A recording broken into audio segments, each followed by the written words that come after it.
Hi guys, एक बार फिर आप लोगों का स्वागत है मेरे चैनल मेडिकल स्टडी पे। कैसे हो आप सब लोग? उम्मीद है सब बढ़िया ही होंगे।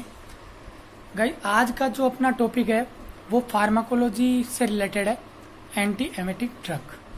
फार्माकोलॉजी पे एक वीडियो मैं पहले भी बना चुका हूँ। फार्माकोकाइनेटिक और फार्माकोडायनेमिक की जो प्रोसेस है उन पे एक शॉर्ट वीडियो मैं बना चुका हूँ। इजी से इजी वे में उसको समझाने की मैंने कोशिश करी है। आप एक बार उसको देखेंगे आप आराम से समझ में आ जाएगा। और एंटीएमेटिक ड्रग्स को भी मैंने इजी से इजी वे में ही समझाने की कोशिश करी है, चार्ट व्यू से समझाने की कोशिश करी है। ज़्यादा वैसे देखें तो ये 10-15 पेज हो जाते हैं, इसको मैंने 3-4 पेजों में ही सिमटा के पूरा जो इसका सार था, जो समझने लायक चीज़ें थी, वो सब यहाँ पे आपके साथ डिस्कस करने वाला हूँ। गाइज, एक बार फिर मैं रिपीट करना चाहूँगा कि अभी तक आपने मेरा चैनल सब्सक्राइब नहीं किया है तो प्लीज़ इसे सब्सक्राइब कर दें और बेल आइकन को भी दबा दें। तो अपन स्टार्ट करते हैं anti emetic drug. Anti emetic drug, firstly we will see the introduction. Introduction में अपन देखिए, इंट्रोडक्शन का पार्ट है ये रहा इंट्रोडक्शन। इंट्रोडक्शन में एमेटिक का अपना सीधा सीधा संबंध है वोमिटिंग से, यानी जो ड्रग वोमिटिंग को प्रिवेंट करेगी, वोमिटिंग को रोकेगी, उसको अपन क्या कहेंगे? Anti emetic drug. तो anti emetic drug are use to prevent and treatment of the vomiting. Okay, it occur, ये कैसे होती है वोमिटिंग, होती कैसे है? सॉरी, इसका सेंटर जो है वोमिटिंग का वो कौन सा है? अपने नर्वस सिस्टम में कौन सा होता है? वो मेडुला ओब्लोंगेटा, जहाँ से क्या होती है? वोमिटिंग अकर होती है। ओके, दो चीज़ अपने पढ़ी, इंट्रोडक्शन यानी इसकी डेफिनेशन में तो वही जो प्रिवेंट करेंगे वोमिटिंग को और ट्रीटमेंट करेंगे वोमिटिंग का, वो एंटी एमेटिक ड्रग हो गए या एंटी वोमिटिंग हो गए। अनदर थिंग इज, कहाँ से ये प्रोड्यूस होते हैं? Medulla oblongata. ओके, अब आते हैं अपन मैकेनिज्म पे। मैकेनिज्म यानी वोमिटिंग प्रोड्यूस होती कैसे है, वोमिटिंग होती कैसे है। ओके, अपन ह्यूमन डाइजेस्टिव सिस्टम में बात कर चुके हैं। ईसोफेजियल स्फिंक्टर होता है अपने, एक ईसोफेजियल जो स्फिंक्टर होता है यानी कार्डियक जो स्फिंक्टर होता है। दो स्फिंक्टर होते हैं ईसोफेगस में, एक तो ऊपर वाला होता है वो होता है अपर ईसोफेजियल स्फिंक्टर, और नीचे वाला होता जो है वो है कार्डियक स्फिंक्टर। अब इसमें क्या होता है कि अपने स्टमक में स्पाज्म होते हैं, कॉन्ट्रैक्शन होता है स्टमक में। ओके, कॉन्ट्रैक्शन होगा तो क्या होगी? एब्डोमिनल मसल्स जो है वो क्या होंगी? कॉन्ट्रैक्ट होगी। जब स्टमक कॉन्ट्रैक्ट हुआ तो एब्डोमिनल मसल्स भी कॉन्ट्रैक्ट होगी, सीधी सीधी बात है। तो उसमें क्या, एक प्रेशर राइज होता है। प्रेशर होगा तो कोई भी चीज अगर अपने स्टमक में है तो वो ऊपर की ओर जाएगी। ओके, वो क्या करेगी? ऊपर की ओर जाएगी।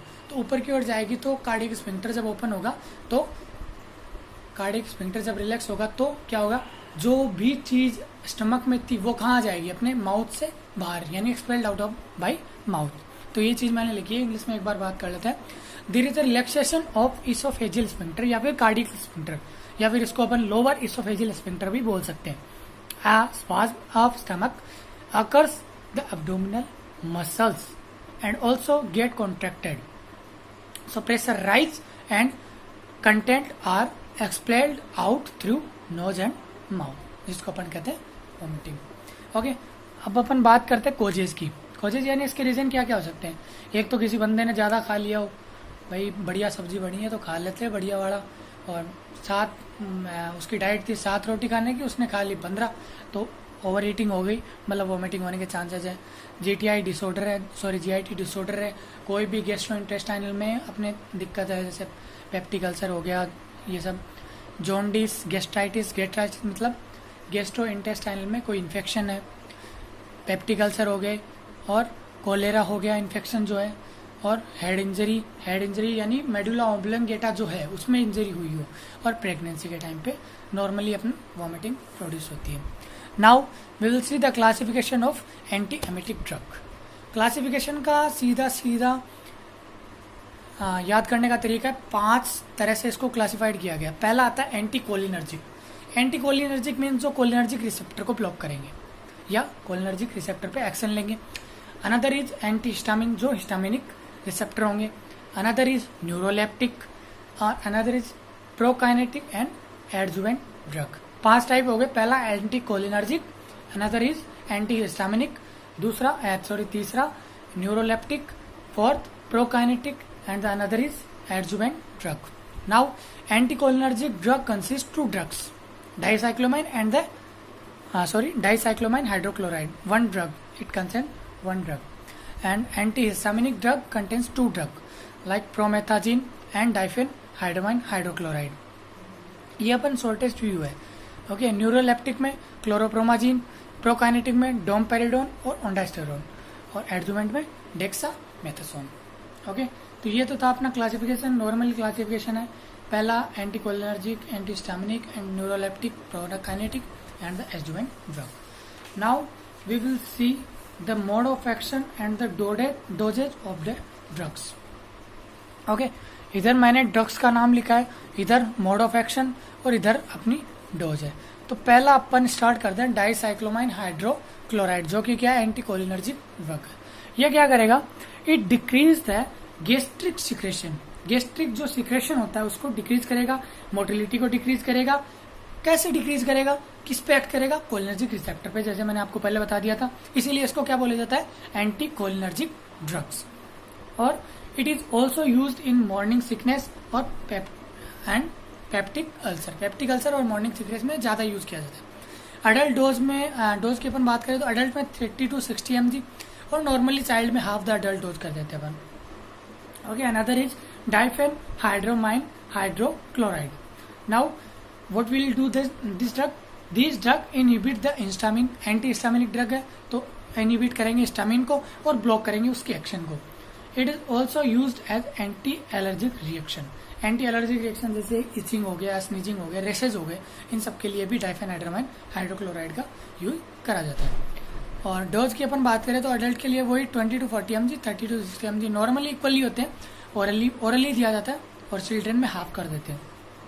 Now domperidone. डोमपेरिडोन जो है कॉमनली यूज एंटीएमेटिक ड्रग है. अपन ने ज्यादातर घरों में अपन ज्यादातर ये यूज करते हैं. ये क्या करता है, S2 रिसेप्टर जो होते हैं जीआईटी के, उन पे एक्ट करता है और रिफ्लेक्स के चांसेस कम कर देता है. और ये क्या करता है, गैस्ट्रिक इम्पटिंग को भी कंट्रोल डिक्रीज करता है, जिससे क्या होती है, वोमिटिंग कंट्रोल होती है. एडल्ट की अपन बात करें तो 20 to 40 mg है TDS यानी ट्राइसिनेडेन. फॉर चिल्ड्रन 0.5 to 3 mg पर kg body weight into 3 to 4 divided doses. Okay, ondansetron बहुत ही ज़्यादा इंपॉर्टेंट ड्रग है. अगर आप DOT के स्टूडेंट हो या फिर नर्सिंग में हो या फिर मेडिकल में भी हो तो MBBS भी कर रहे हो तो भी एज वेल एज आपको ये जानना बहुत ज़रूरी है, क्योंकि ओंडास्टेरोन अपने हॉस्पिटल लाइन में बहुत ज़्यादा यूज़ करी जाती है. ओंडास्टेरोन का अपने हॉस्पिटल में एमसेट नाम से भी आता है जो ड्रग आता है वो. अब ये क्या होती है, पावरफुल प्रोकाइनेटिक ड्रग है. नॉर्मली यूज होता है, ज़्यादातर यूज होता है डेली लाइफ में. और ये क्या करता है, 5 रिसेप्टर्स होते हैं, 5 हाइड्रोक्सी टाइट्रामाइन रिसेप्टर के क्या करते हैं, एक्ट करते हैं और वोमिटिंग को कंट्रोल करते हैं. किस पे एक्ट करते हैं, 5 रिसेप्टर. ये सबसे ज्यादा किसमें दी जाती है, जो कीमोथेरेपी होती है, जिनकी रेडियोथेरेपी होती है. कीमोथेरेपी के बाद बहुत ज्यादा वोमिटिंग होने के चांसेस रहते हैं, उस टाइम पे अपन ओंडास्टेरोन यूज करते हैं. इसका इंजेक्शन भी आता है 2 ml का, 4 ml का भी आता है. ओके, अडल्ट के लिए अपन जो डोज रखते हैं वो 8 mg ओरली BD में रखते हैं, यानी बाई इन अ डे. और चिल्ड्रन में वही हाफ कर देंगे, यानी 8 की 4 कर देंगे. Okay, now dexamethasone. ये क्या होता है, कोर्टिकोस्टेरॉइड टाइप के ड्रग्स हैं जो कि एंटीबायोटिक के साथ लिए जाते हैं. डोज की अगर देखें तो अडल्ट के लिए 30 mg पर day and for child half the adult dose. Chlorpromazine सबसे ज्यादा जो मेनली यूज होती है वो साइकोटिक थिंग्स के लिए यूज होती है. एंटी साइकोटिक ड्रग है जो कि किस में होती है, जो डिप्रेशन में चले जाते हैं, जो बंदे डिप्रेशन में होते हैं, जो पेशेंट डिप्रेशन में होते हैं, उनके लिए मोर यूज की जाती है. और अडल्ट में किसके लिए यूज की जाती है, नोजिया और वॉमिटिंग के लिए भी नॉर्मली दी जाती है. Okay, now we will see the indication and the contra indication. Indication मैंने सबके लिए सेम लिख दिया है. मेनली सबके लिए सेम ही होता है. जैसे सब एंटीएमेटिक ड्रग है तो वोमिटिंग यूज करने के लिए तो होती है. सिकनेस और स्वेलिंग वोमिटिंग के लिए हो गई. मॉर्निंग सिकनेस और प्रेगनेंसी के दौरान होती है. पेप्टिक अल्सर और GI स्पाज और nausea. Vomiting associated with chemotherapy and radiotherapy. ये मैं आपको बता चुका हूँ. कीमोथेरेपी और रेडियोथेरेपी और पोस्ट ऑपरेटिव वोमिटिंग, यानी ऑपरेशन होने के बाद जो वोमिटिंग होती है, इन दोनों चीज़ों में क्या करते हैं, मेनली ओंडास्टेरोन को यूज करते हैं। नाउ कोई भी एलर्जी कंडीशन है, ब्रेन स्वेलिंग है और अस्थमा है, कोई सीओपीडी है, तो उसके लिए अपन क्या यूज करेंगे, डेक्सामेथासोन। और एंटीसाइकोटिक ड्रग में अपन नॉर्मली क्लोरोप्रोमाजिन ही यूज करते हैं। कॉन्ट्रा इंडिकेशन सबके सेम है, किसको नहीं देनी, जिसके इस ड्रग से एलर्जी हो, एंटीएमेटिक ड्रग से एलर्जी हो, रीनल डिसऑर्डर हो, यानी कोई भी किडनी का डिसऑर्डर हो, किडनी फेलियर हो गया, लीवर डिसऑर्डर हो। और साइड इफेक्ट्स भी नॉर्मली ज़्यादातर सबके सेम ही पाए जाते हैं, dryness of mouth, anorexia and और abdominal pain, sedation, headache, abdominal pain, constipation, swelling, rashes और मूड चेंजेस। सेडेशन की अपन अगर बात करें तो कोई भी डॉक्टर प्रेस्क्राइब नहीं करता कि आप ड्रग्स लेके कोई भी ऊंची बिल्डिंग पे जाओ, क्योंकि उससे क्या होता है, सेडेशन होता है और अपन कंसंट्रेशन नहीं कर पाते, तो इंजरी होने के चांसेस ज़्यादा रहते हैं। तो गाइज ये थी आज की अपनी वीडियो एंटी एमेटिक ड्रग पे। आई होप आपको ये वीडियो अच्छी तरह से समझ में आई होगी। अगर आपको ये वीडियो अच्छी लगी हो तो लाइक करें, शेयर करें और कमेंट में ज़रूर बताएं कि आपको वीडियो कैसी लगी। और मेरे चैनल को सब्सक्राइब अभी तक नहीं किया है तो सब्सक्राइब कर लेवे और बेल आइकन को भी दबा लेवे। Thank you for watching this.